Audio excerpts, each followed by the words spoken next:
Good evening. Sorry we got started a couple minutes late. We had some technical difficulties.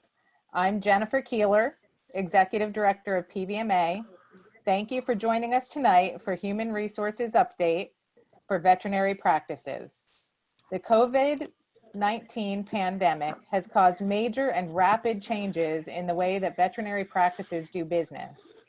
The Families First Coronavirus Response Act and the CARES Act are designed to provide relief for businesses and their employees. There is a lot in both pieces of legislation to digest, and PVMA has received many questions from our members. Tonight, we plan to provide an overview of both acts and answer questions that we have received from all of you. Joining me tonight is Jennifer Morris, PVMA's Director of Membership, and Wendell Courtney, Partner and Employment Law Expert at Smigel, Anderson & Sachs, LLP in Harrisburg. Jen, I'm going to turn things over to you. Hi, everybody. So before we get started, I'd like to ask you to use the Q&A feature to ask any questions you have during the webinar. So we'll try to answer as many questions as possible during the next hour, but if we don't get to your questions, we'll post answers to the questions on the PVMA website as soon as possible. So we'll work on getting those up this week. So as PVMA's Director of Membership, I wanted to let you know that we are diligently working to provide all the veterinarians and the practices in the state with timely and accurate information during this unprecedented time. If you're currently not a member of PVMA, I encourage you to join and ensure that we are able to continue serving the veterinary community as your go-to and your voice in PA. And also, new membership dues are actually prorated for the remainder of the year at this time as well. So tonight, we are very pleased to have with us Wendell Courtney. Wendell is a partner at Smigel, Anderson & Sachs, LLP. He's a graduate of Dickinson College and Dickinson School of Law. He has 30 years experience representing corporations, medical facilities, and institutions of higher learning, and his areas of practice include labor and employment, education law, collective bargaining, and acquisitions, and also business, corporate, and transactional law. So just a disclaimer for you is the information presented at this webinar is intended for educational and informational purposes only. Nothing discussed or presented during the webinar is to be considered as the rendering of legal advice for specific cases or circumstances. No one should act or refrain from acting on the basis of any information presented at this webinar without seeking the appropriate legal or other professional advice on the particular facts and circumstances at issue from a lawyer practicing as permitted by applicable laws, regulations, or rules of professional conduct. No attorney-client relationship is formed by registration for and participation in this webinar. So Wendell, thank you for being here tonight. There's so much information, especially new information surrounding everything around COVID-19 and how it's affecting businesses these days. So I thought we'd like to start and see if you can tell us a little bit more about these two new acts that have come into play, you know, as there's been a lot of questions. So these are the FFCRA and the CARES Act. All right, Jennifer. And Jennifer, thank you very much. And ladies and gentlemen online, it's a pleasure to meet you virtually from my abode in Mechanicsburg, Pennsylvania. We have a lot to cover this evening, so I'll jump right in. So to give you a preview, what I plan on doing is to review what I consider to be the two highlights of the Families First Coronavirus Response Act. I'll reference that as FFA from time to time. And the two key provisions that I plan on reviewing for you as briefly as I can, and that may answer some of the questions that you have on the tip of your tongue, is first the Emergency Family and Medical Leave Expansion Act, which is an expansion of the FMLA that you might be familiar with. And then the second is the Emergency Paid Sick Leave Act, which again is a part of the FFA. So let's go to part one, which is the Emergency Family and Medical Leave Expansion Act. I imagine that most, if not all of you, are aware of the FMLA. I would also imagine that some of you who have less than 50 employees are not presently subject to the FMLA, but you are subject to the Expansion Act provisions in that under this particular section of the FFA, covered employers is defined to be employers with with fewer than 500 employees. So I would imagine everybody on this line is a covered employer having fewer than 500 employees. Who's eligible for leave under the FMLA expansion provisions? Well, it's all full-time and part-time employees who have been employed for at least 30 calendar days.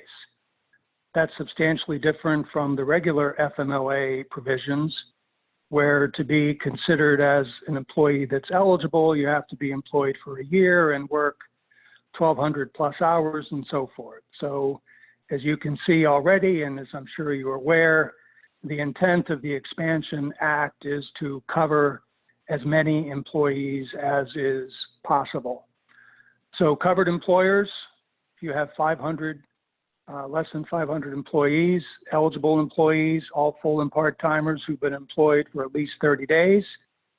And how do you qualify for benefits? You know, what is it that you need to show in order to be eligible for benefits? You really need to show three things, which are combined in one rather long sentence. And the first is that the employee is unable to work either by physically reporting to work or teleworking. The second element is that that inability to work is due to care for the employee's child under 18, and that is occasioned by the child's school or place of child care having been closed, or the normal child care provider of the child is unavailable due to COVID. So in broad strokes, there's expanded leave under the FMLA. If you as an employee can't go to work physically because, let's say, Governor Wolf has shut you down, you're working at a restaurant or some other non-essential business, or you can't telework, and you need to stay home because of your need to care for your child who's under 18 years of age. And the reason you need to stay home is because the child's school or place of child care has been closed on account of the COVID situation, or the normal child care provider of the child is unavailable due to coronavirus. So let me just stop there for a second on the issue of the normal child care provider of the child.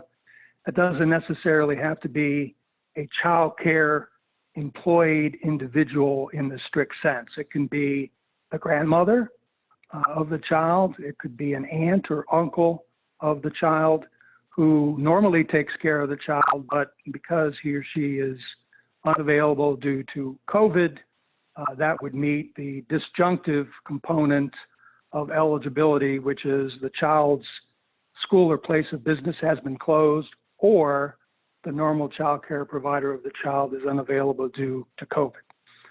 So that's the qualifications for the leave under the expanded FMLA.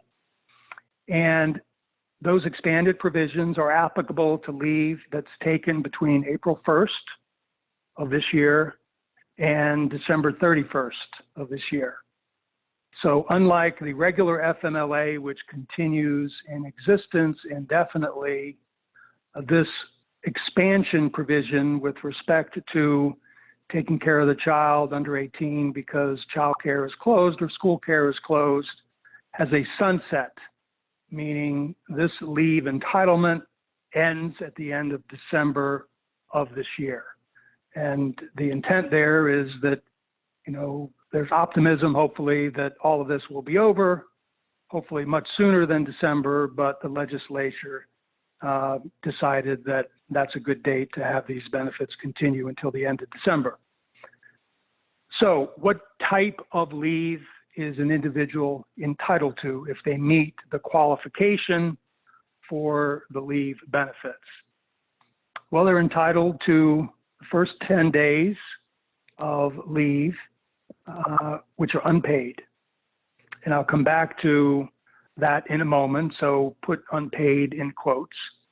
And then after the first 10 days of leave, again, which is unpaid, then the employee is entitled to paid public health emergency leave under the expansion provisions at 2/3 of the employee's regular rate of pay for hours normally worked in a work week. And with respect to that 2/3 of the employee's regular rate of pay, there's a daily cap of $200. So you can't go more than $200, even though 2/3 of your regular rate of pay might equal $500. It's only $200 that you're entitled to daily. And there's a $10,000 total cap, which, if you're doing the math, would equal 10 weeks for an employee meeting the daily cap of $200 a day. With respect to how do you go about paying for all this, I know that's a question on a lot of your minds. The employer is obligated to make the payments. So that's the bad news in a way, that where you're going to find this money.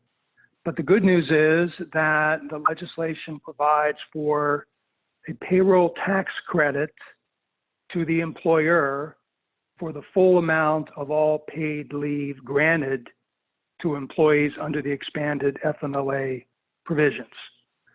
So if you have, let's say, 5 employees who during the course of time from April 1st until the end of December of this year used $10,000 each, that's $50,000, the employer would be entitled to $50,000 of payroll tax credit because of what it expended under the provisions of the Expansion Act. I would just mention 2 final things quickly, and this might get addressed later on in questions, but I would emphasize, as I would emphasize for everything involving the IRS, that it's important to have documentation, since that'll be necessary to support the tax credit that you as the employer will be seeking down the road. And by that I mean a piece of paper that would say the employee's name, what the employee requested and time off for when, and the name of the child and the age of the child, to establish that it's under 18 years of age, and the name of the school or place of childcare that was closed. So the point being, have relevant information that documents why you're giving this particular individual leave under the expansion provisions of the FMLA. So that's the first part of the FMLA expansion. The second part is emergency paid sick leave. So under the FFA, and in addition to the FMLA expansion provisions, there's an entitlement to paid sick leave. So which employers have to pay paid sick leave? The same employers that are subject to the FMLA expansion, and that is employers with fewer than 500 employees. Who are the eligible employees? All full-timers and part-timers, regardless of length of service. So under the FMLA expansion, the length of service requirement was 30 days. With respect to paid sick leave, there's no length of service requirement. And what are the benefits and how do you qualify for them? And the way I look at this, ladies and gentlemen, is that there are really 2 categories of employees who are eligible for benefits. And the first category I like to call that where the employee is personally affected by COVID, meaning the employee can't work via telework or otherwise because, number 1, of a federal, state, or local quarantine or isolation order. So on that one, let's take your local bar and grill, which is closed because of the state shelter in place, isolation order, non-essential business, declaration, however you want to characterize it, because there have been different iterations, you would be personally affected as the employee and you're eligible for sick leave. The employee is personally affected if the employee is advised by a healthcare provider to self-quarantine due to COVID. So you present yourself to a healthcare provider through the internet, see a doctor thing, and the doctor says, well, you have these symptoms. I think you need to self-quarantine and go get tested. You would be personally affected and subject to sick leave. And then the third is the employee is experiencing symptoms of COVID and seeking a medical diagnosis. So in those three circumstances, employee is personally affected by COVID, directly affected by COVID, not to minimize the second category that I'll get to. And in those circumstances, the employee is eligible for total paid sick leave equal to 80 hours. And that's 80 hours for a full-timer. And for part-timers, it would be the average number of hours that the part-time employee worked over a 2-week period. And for those, again, employees who are personally affected by COVID, as I've just described, the employee would be paid for sick days used at 100% of the regular rate of pay for hours that the employee otherwise would be scheduled to work on a given day. And as is the case with the caps on FMLA leave under the expansion provisions, there's a cap under the paid sick leave as well. The first cap is that there's 80 hours and 80 hours only.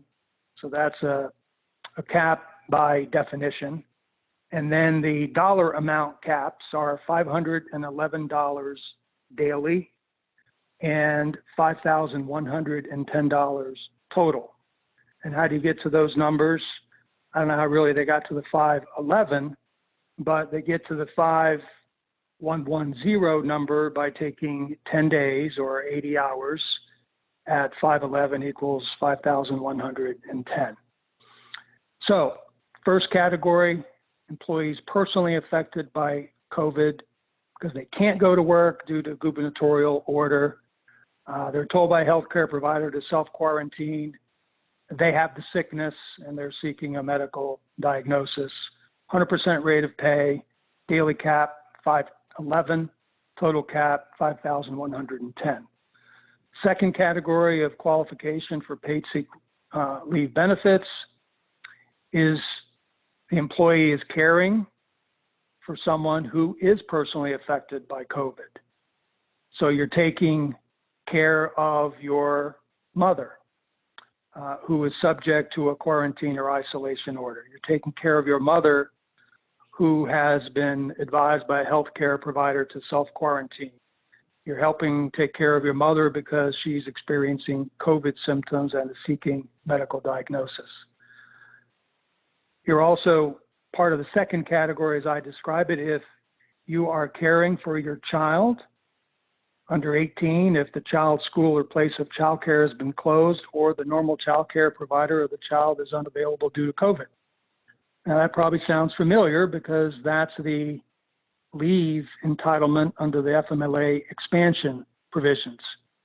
And this may not sound like a typical sick leave provision because if you're taking care of your child, hopefully you're not sick, but the intent of this legislation is to give paid sick leave to individuals as paid sick leave who are taking care of their child and otherwise entitled to leave under the expanded FMLA provisions.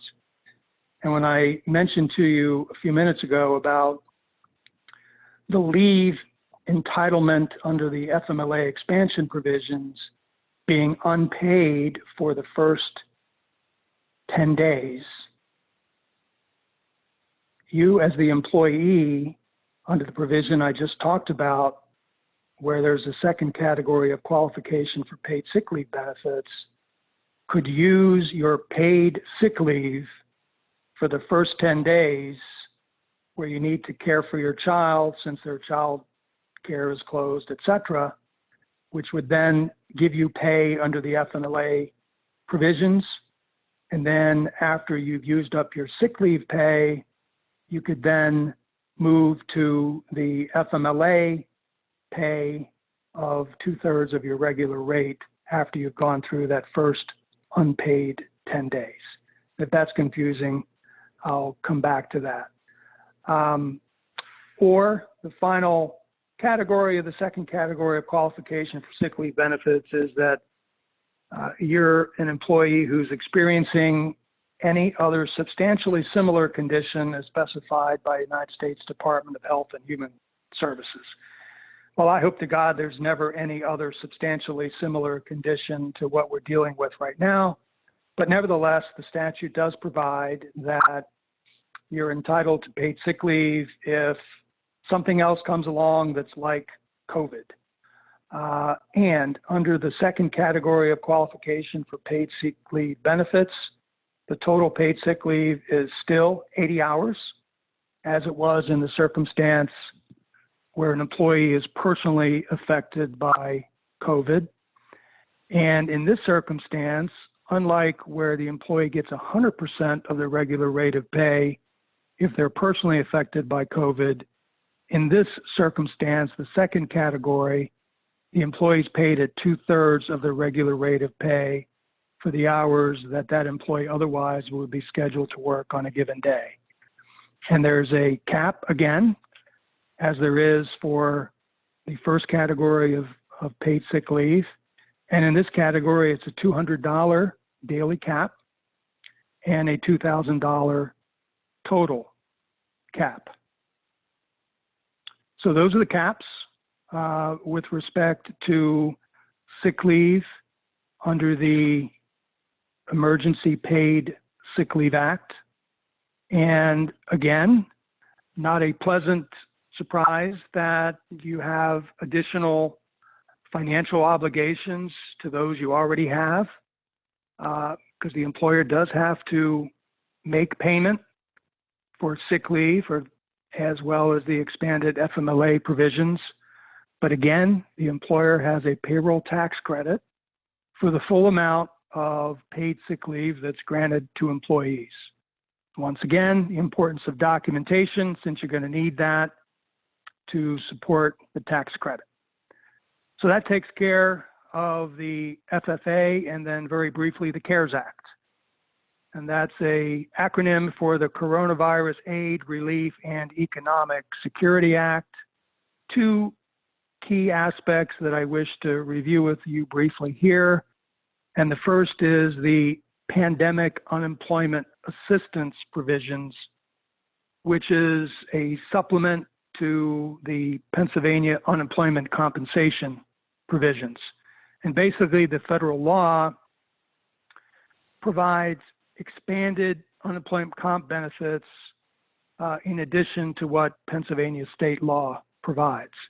It covers individuals who typically would not be covered under Pennsylvania law. For example, someone that is self-employed, let's call it a house painter, is not eligible for unemployment compensation under Pennsylvania law.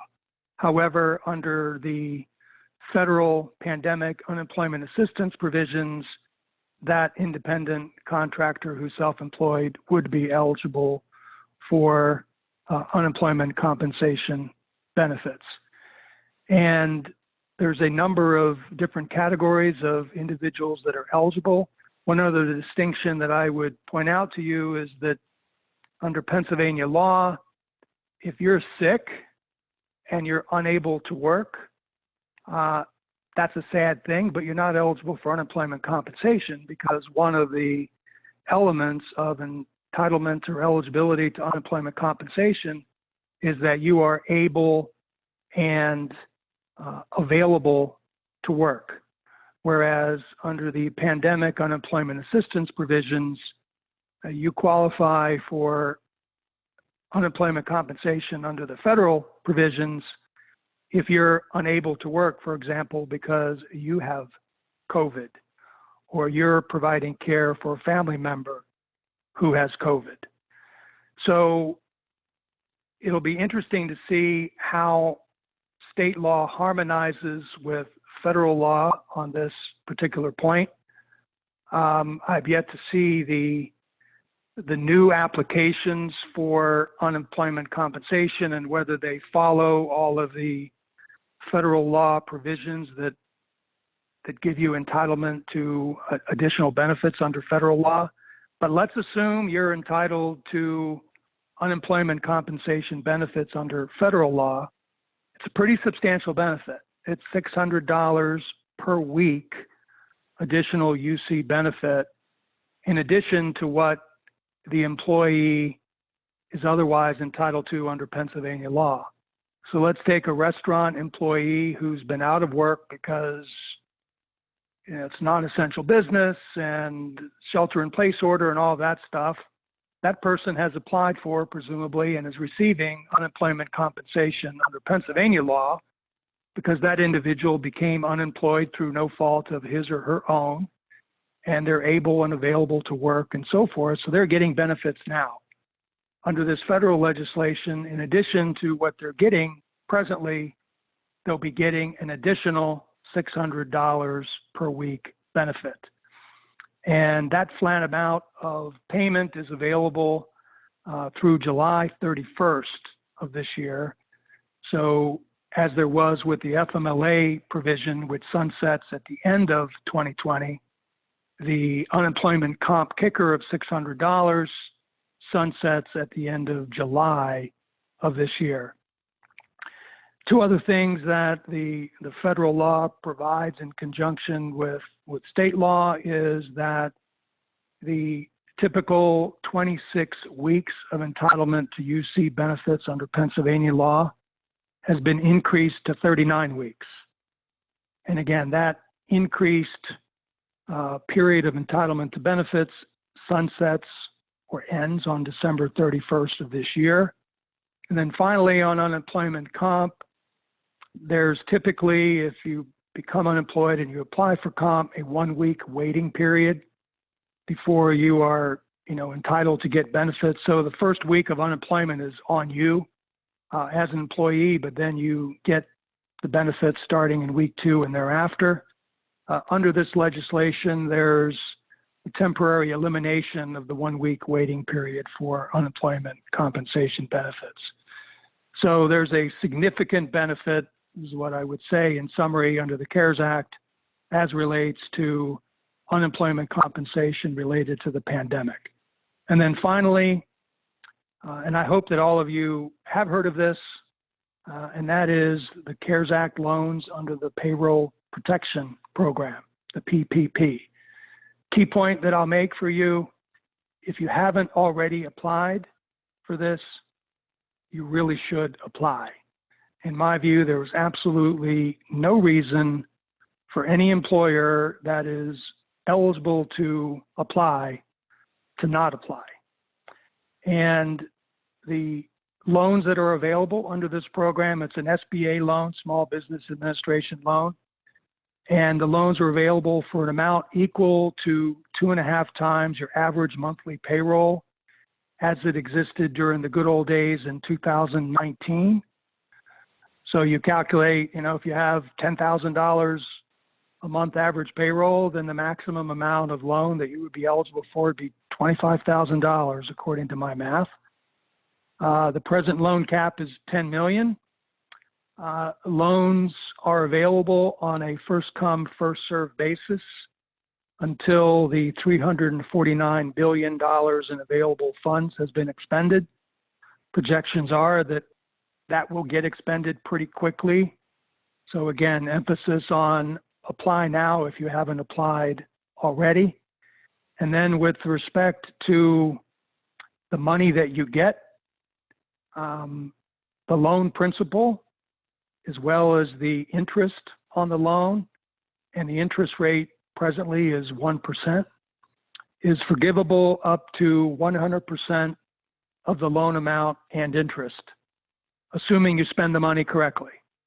And by correctly, I mean, according to most recent guidance, 75% of the loan amount must be spent on payroll, And the legislative intent there, as you might imagine, is to retain employees that you have working for you and return employees to work if they've been laid off.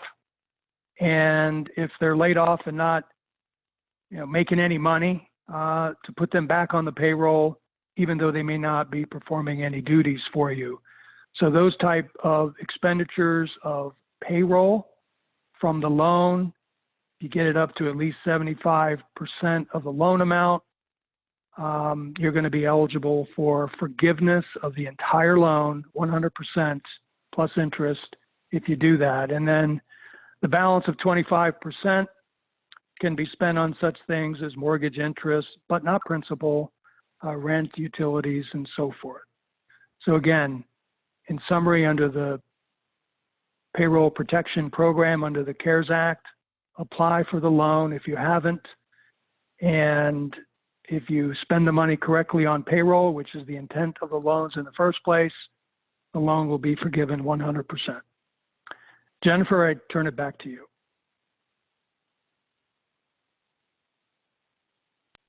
While we're on the subject of these, just a quick question that came in regards to leave. Does it have to be consecutive, or can the leave be intermittent? Well, that's a good question. I mean, under the FMLA, there can be intermittent leave. And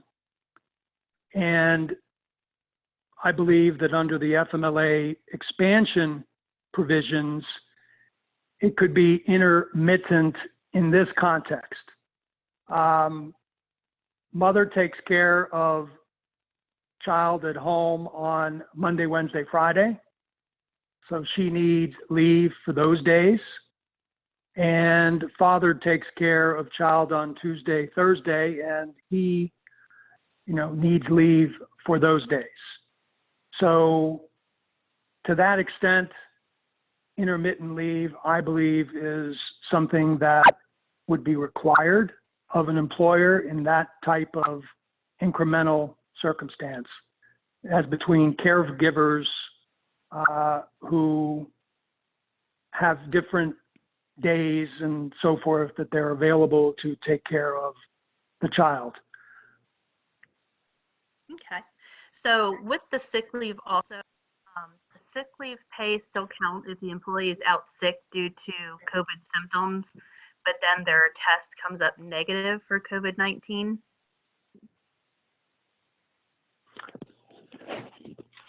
So say that again, Jennifer. I'm sorry, I missed you there. Sure.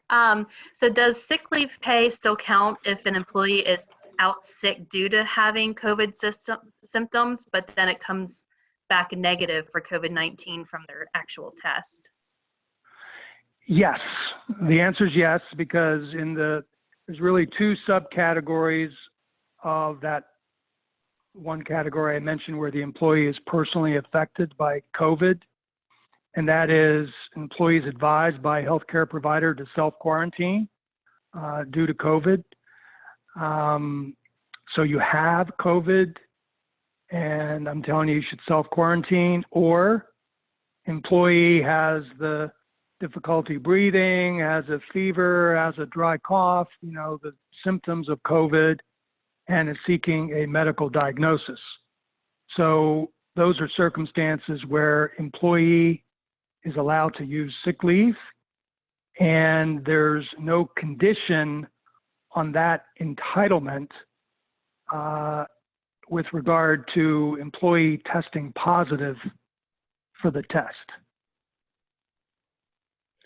Okay, so in regards to a practice, so if a veterinary practice should close for whatever reason, whether somebody was infected or to just take precautions and protect their employees from public exposure, with veterinary practices deemed as essential, is that going to preclude us from government support, such as small business loans or unemployment?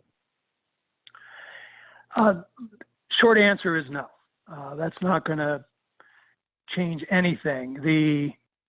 The essential language, essential life-sustaining business, which is the language under Pennsylvania orders at this time, is not part of the federal statutory scheme that we're talking about.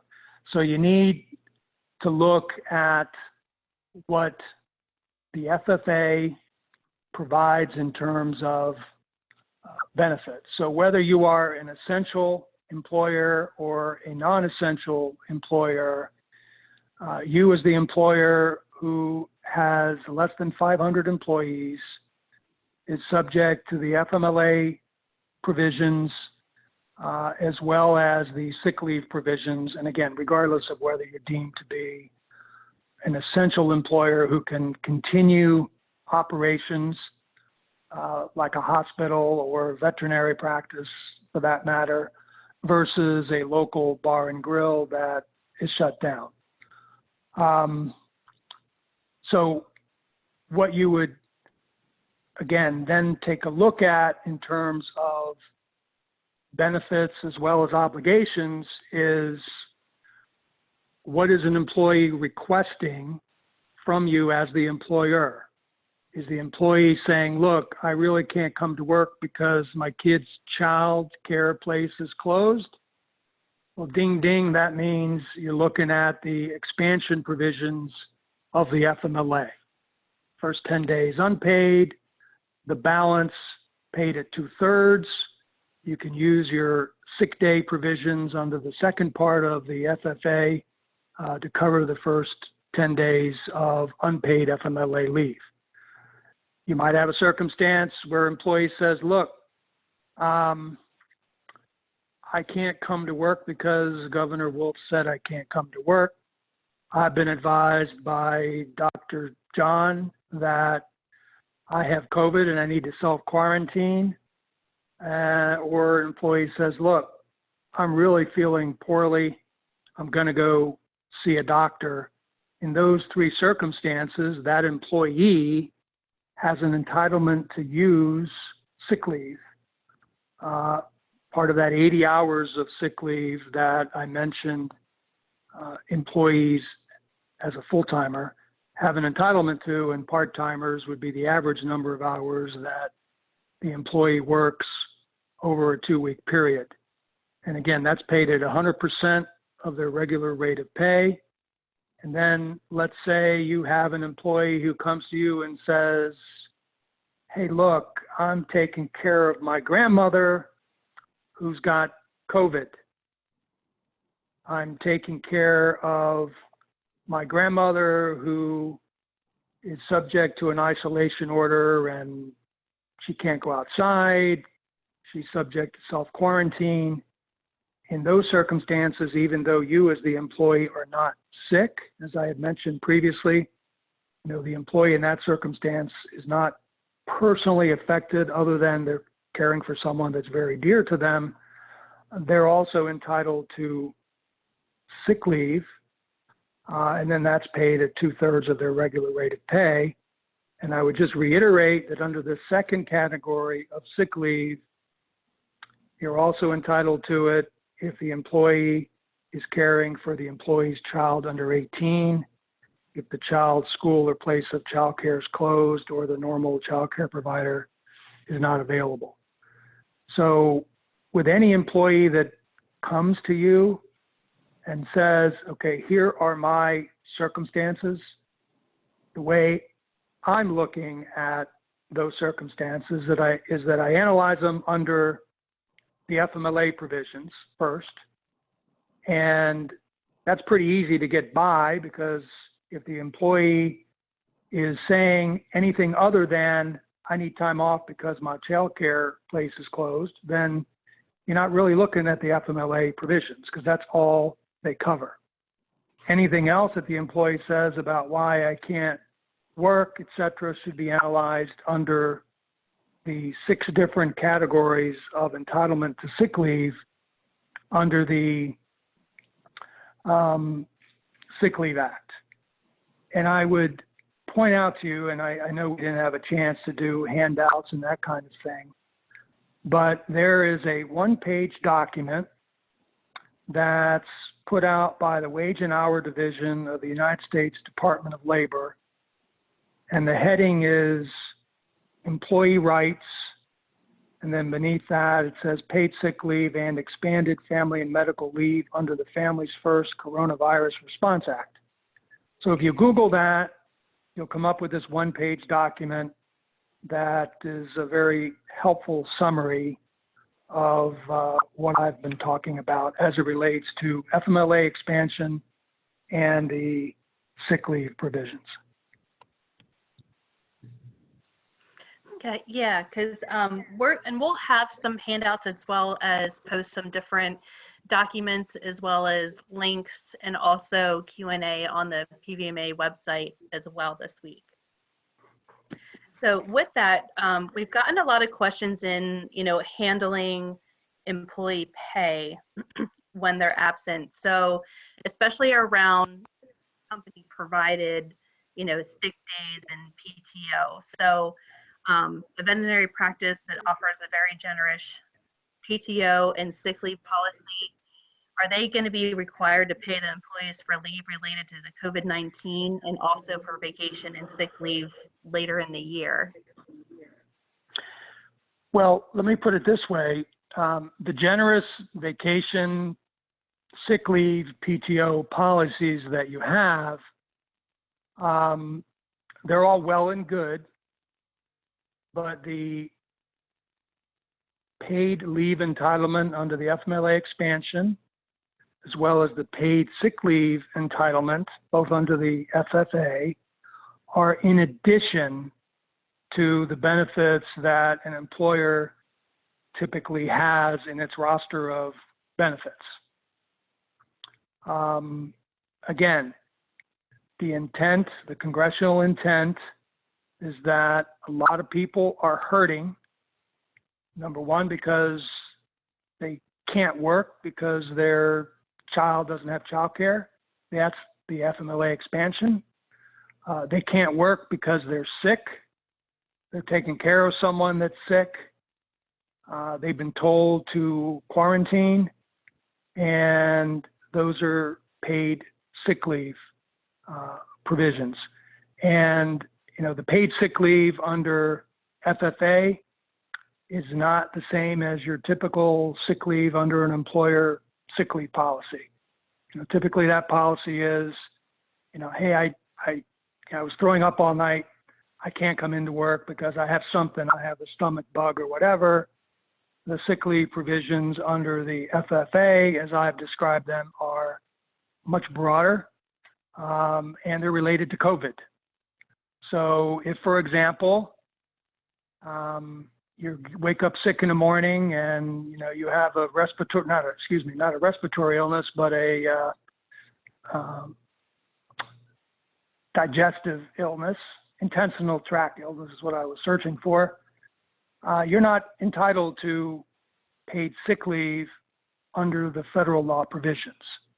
Those are all COVID related. Now, in further response to your question, Jen, and as I say this, I would indicate to everybody on the line to be very wary about doing anything along these lines. But I would imagine that in all of your employee handbooks, provided they've been, drafted properly and so forth, there's a provision in there that says, what we say in this handbook is subject to change at our discretion at any time. And that would include benefits. So may an employer change its benefits even now that are employer provided benefits that are really, really generous? Yeah, you could. You have that discretion under your employee handbook, typically. Your employees are typically at-will employees who don't have, a contract that says they're going to get this level of benefits or that level of benefits. So there's discretion that an employer has to change its policies on benefits. So let's say you had an employer that had 15 days of PTO. Could it elect next week, May 1st, June 1st, to change that level of benefits from 15 to 10? Yeah, it could. But there's a possibility that someone could allege somewhere down the road that that change in policy was retaliatory because employees were exercising their rights to paid sick leave under the FFA. And the last thing I would want anybody coming away with from this webinar is them being a defendant in a case that establishes new law under the FFA. So I mention that because someone might be thinking, well, don't we have the right to change our benefits and other terms and conditions of employment? Absolutely, you do. But I would be really wary about changing your paid benefits during this particular crisis. Very wary about doing that. Okay, so for the next part of it, it kind of puts it on the flip side because we've also gotten some inquiries from employees about their employer. So if an employer is not taking the necessary safety measures and keeps putting staff at an increased exposure risk, and someone quits due to this because they don't feel like they're working in a safe environment, are they eligible for unemployment, and how should they? Well, they might be. So again, you know, the favorite lawyer response is depends. But there's a concept under Pennsylvania law, and it's really a two-pronged concept, and I'll try and review it really briefly here. And that is, if you quit working because you want to move to Florida because it's much nicer in the wintertime, that's called a voluntary quit, and you're not eligible for benefits. There are circumstances where you quit work because things are going on at work that you can't handle. So let's take an easy example of sexual harassment. Female employee, it can be the other way around, but let's just use female employee as being sexually harassed by her male boss. And employee files a complaint with management. Nothing happens. It continues, and the employee quits. In that circumstance, the employee would argue, at least I would argue for that employee, and most attorneys would, and that is that the employee had a compelling and necessitous reason to quit. They didn't want to quit because they were moving to Florida in the wintertime. They had to quit because something bad was happening to them. They brought it to the attention of management, which is a very important element, and it didn't change.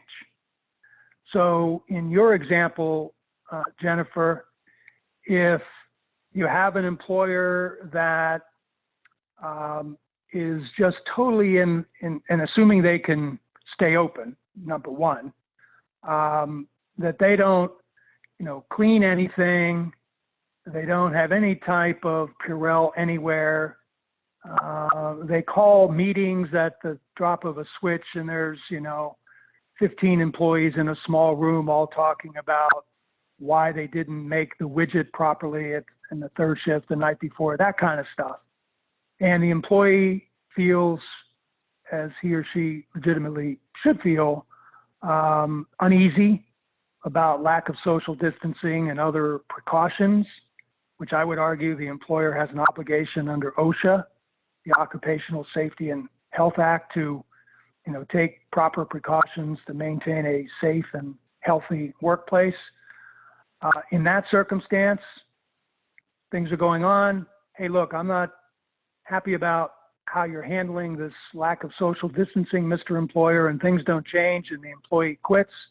I think they'd have a really strong case for unemployment compensation under the compelling and necessitous cause exception to the voluntary quit doctrine.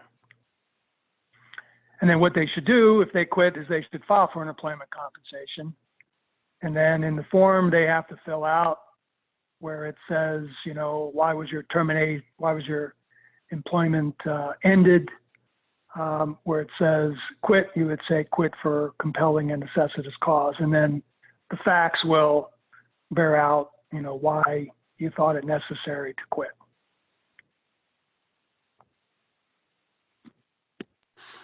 Okay, and I know towards the beginning you talked a little bit about contractors, you know, for example, a house painter, but would that kind of same information relay over to like 1099 independent contractors that are solo, such as relief veterinarians that don't really have employees?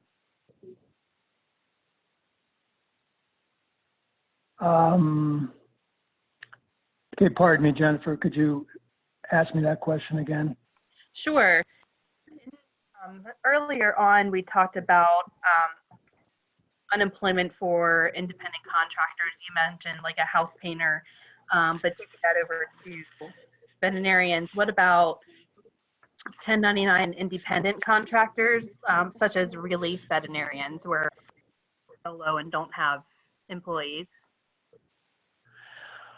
Well, you know, under Pennsylvania law, again, if you're self-employed, if you're an independent contractor, you're not entitled to unemployment compensation benefits because you're not someone's employee who's losing your job through no fault of your own. But under the federal provisions, individuals like independent contractors, self-employed types that are otherwise ineligible for benefits under Pennsylvania law are eligible for benefits under federal law if certain things happen, such as the house painter is experiencing COVID symptoms and seeking a medical diagnosis. That's deemed to be unemployment if they can't work anymore. If a member of their household was diagnosed with COVID and they're not working, they're deemed to be unemployed under the expanded federal law provisions. If they can't get to work because of some type of quarantine or isolation order issued by the governor or some other governmental authority, that's deemed to be unemployment for federal purposes. So again, Pennsylvania unemployment compensation applies to employees. And I remember seeing a question along the way, or a potential question, maybe I'm just making this up, and that is, what category of employees are eligible for unemployment comp? Is it just full-timers? Are part-timers eligible? Is it just hourly waged employees? Is it salaried? It's all the above. So if you are an employee of an employer, regardless of the size of the employer, but you are a W-2 employee, you're entitled to unemployment compensation benefits if your employment is terminated because of, you know, no reason that was your reason for the termination. You weren't a bad person, you didn't engage in willful misconduct, and you didn't, you know, voluntarily quit your job to go to Florida. But again, there are circumstances that don't really fit the mold of typical unemployment under Pennsylvania law that are deemed to be unemployment under federal law. And employees who would fall into categories under federal law that are deemed to be unemployment certainly ought to apply for unemployment comp benefits, whatever their status is, if they're full-time, part-time, or otherwise. The key point there being they need to be unemployed. You know, they need to be not able to work. So whether you are a independent contractor who has COVID and you can't work, you're going to be entitled to unemployment compensation under federal law, even though you aren't under state law. Typically, if you are a sick employee, meaning you have COVID and that's why you're sick, you're still employed. So obviously you're not entitled to unemployment compensation because you're still employed as an employee, and you therefore get your paid sick leave benefits under federal law, or you get your employer's paid sick leave benefits under employer policies.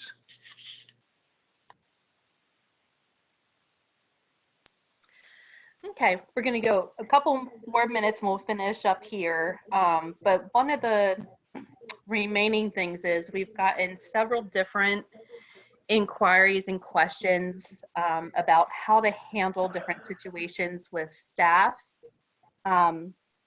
So they're basically different scenarios where a staff member could have possibly been exposed to COVID-19. So examples of staff, if someone returning from recent travel, they have a family member that works in the facility that they are exposed to COVID-19 people, such as in a hospital or even nowadays in the prisons. Someone in their household is being tested for COVID-19 but has to wait 7 days for results. If they haven't gotten like official word from like Department of Health or anything, can the employer legally tell these staff members that they cannot work just as a safety precaution? And how should they handle it? And kind of what options should they give them? Because I think just the fear of just saying or offering the wrong thing and the employer getting themselves into hot water. Right. Well, to answer your question, can employers legally tell their employees that they can't work as a safety precaution? In general, the answer is yes. Employees are at will. Point number one, always to be remembered. And in this day and age where there is great attention, rightfully, being paid to the transmittability, if that's a word, of COVID, and everybody's desire to minimize spread of COVID, whether through quarantines or social distancing or otherwise, an employer has every right to do such things as take your employee's temperature. I'm not suggesting that you run out and do this every day, but some employers want to take their employee's temperature. If it's 100 degrees, they say, okay, you're going home today. If I send you home today, does that mean I have to pay you? Well, some employers will take a position they're going to pay you. Some employers are going to say that they're not going to pay you. And are you entitled to take the position that you're not going to pay? I think you are, because that's essentially a one-day furlough because you tested positive for, 100-degree temperature. So I think, broad strokes, employers have broad discretion, particularly in this day and age, to take what they deem to be appropriate safety precautions. Coming back from Italy, because somehow you were on a vacation there and you didn't get to go anywhere because everything's closed, but you came back, 2-week quarantine, not coming to work, absolutely. Now, if you're not getting paid during that period of time, what's the employee's right? Well, if I'm the employee, I'm saying, well, I've essentially been laid off for 2 weeks, even though the employer is not calling it a layoff. But they told you, we don't want you here for 2 weeks until we know if you've got some kind of really bad COVID thing that you got in Italy. That's unemployment in my view, and employees should file for unemployment compensation. I think the key in this type of circumstance or circumstances is to be consistent. So if you have, for example, take a protected category coming back from Italy, and you treat that protected category in a way by saying, we want you on a 2-week quarantine. And then another protected category, everything is exactly the same, but we treat that protected category different, then that's a bit of a problem. And not only a bit of a problem, that's a big problem, because there should be no reason to treat any employee from a quarantine standpoint different if the basis for quarantine is returning from Italy, for example. I've had some employers who are very conservative, and I think that's a good thing. And when I say conservative, I mean they're going above and beyond the call of duty, so to speak, in terms of trying to minimize spread and to be careful and cautious for their employees. So you have the circumstance of the employee coming back from Italy, 2-week quarantine. We have employee who's exhibiting symptoms, go home, and don't come back until the symptoms have subsided for 3 days, or you've been tested and we get the test results and they're negative, and then there's an extra few days after you tested negative. So we have the employee situation where employee is sent home, sometimes with pay if the employer wishes to do that. There's no obligation to do pay, but many employers do. And in the sick leave provisions that I've spoken about, in some circumstances, there would be an obligation to pay the employee paid sick leave when you're sending them home. Again, you got to analyze, each of the circumstances, 6 circumstances under the paid leave. If there's no pay coming to that employee, I, as the employee, would deem that to be a furlough, temporary layoff, as the case may be, and I'd file for unemployment compensation. We also have circumstances where it's the spouse of the employee. So spouse has symptoms. Employee tells employer, hey, my spouse has got symptoms, she's seeing a doctor. What should I do? Well, you can keep the employee working until you hear if they're exhibiting symptoms. Conservative approach would be, why don't you stay home as well for a period of time, and then let's find out how your wife is doing or your husband's doing, as the case may be. And if test is negative, come on back. If test is positive, continue the quarantine.